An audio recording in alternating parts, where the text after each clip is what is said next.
पाकिस्तान और अफगान तालिबान के बीच जारी जंग के हालात में ईरान ने मध्यस्थता का ऑफर दिया है।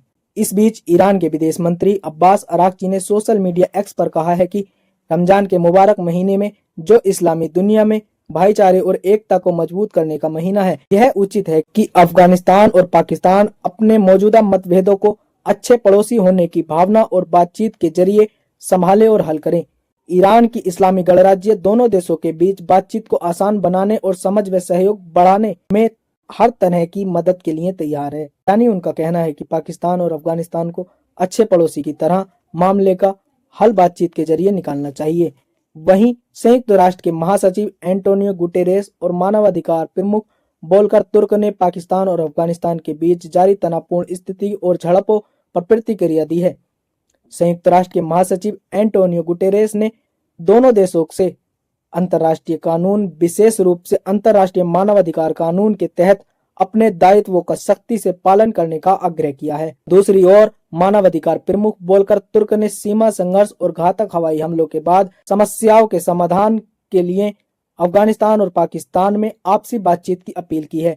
पाकिस्तान के रक्षा मंत्री ख्वाजा आसिफ ने जंग का खुला ऐलान किया है और सोशल मीडिया एक्स पर लिखा है, उन्होंने अफगान तालिबान पर अफगानिस्तान में दुनिया भर से आतंकवादियों को इकट्ठा करने का आरोप लगाया और कहा कि काबुल में अंतरिम सरकार ने आतंकवाद का एक्सपोर्ट किया है।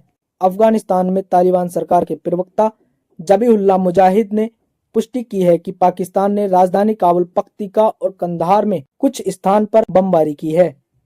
हालांकि उन्होंने दावा किया कि इन हमलों में कोई हताहत नहीं हुआ है। पाकिस्तानी रक्षा मंत्री ने आरोप लगाया कि अफगान तालिबान ने अपने लोगों को बुनियादी मानवाधिकार से वंचित कर दिया है और इस्लाम ने महिलाओं को जो अधिकार दिए हैं उनसे भी वंचित कर दिया है। मीडिया के मुताबिक पाकिस्तानी सरकार ने दावा किया है कि अब तक उनके सैन्य अभियानों में अफगान तालिबान के 133 सदस्य मारे गए हैं और 200 घायल हुए हैं। सूचना मंत्री अताउल्लाह तरान ने एक्स पर अपने बयान में कहा कि पाकिस्तान ने अफगानिस्तान के काबुल, पख्तिका और कंधार में अफगान तालिबान के रक्षा ठिकानों को निशाना बनाया है। उन्होंने दावा किया है कि पाकिस्तान के अभियानों में अफगान तालिबान के 2 कोर प्रमुख, 2 हथियार डिपो, 1 लॉजिस्टिक गोदाम, 3 बटालियन मुख्यालय, 2 सेक्टर मुख्यालय और 80 से अधिक टैंक नष्ट हो गए। हालांकि सूचना मंत्री अताउल्लाह तरार का कहना है कि पाकिस्तान की तरफ से अभियान अब भी जारी है।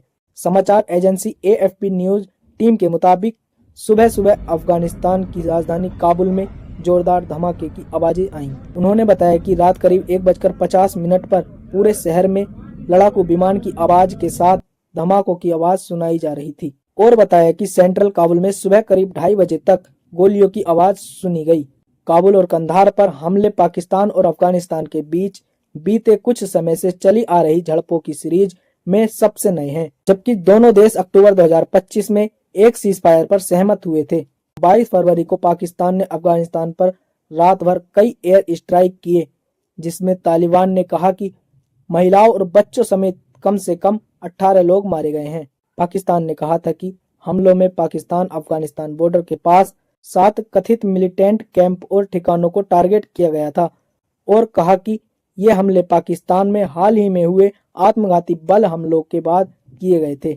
इस बीच तालिबान शासन ने कहा कि आम लोगों के घरों और एक धार्मिक स्कूल को टारगेट किया गया था, जिसमें मरने वालों में महिलाएं और बच्चे भी शामिल हैं। फिलहाल के लिए इस वीडियो में इतना ही।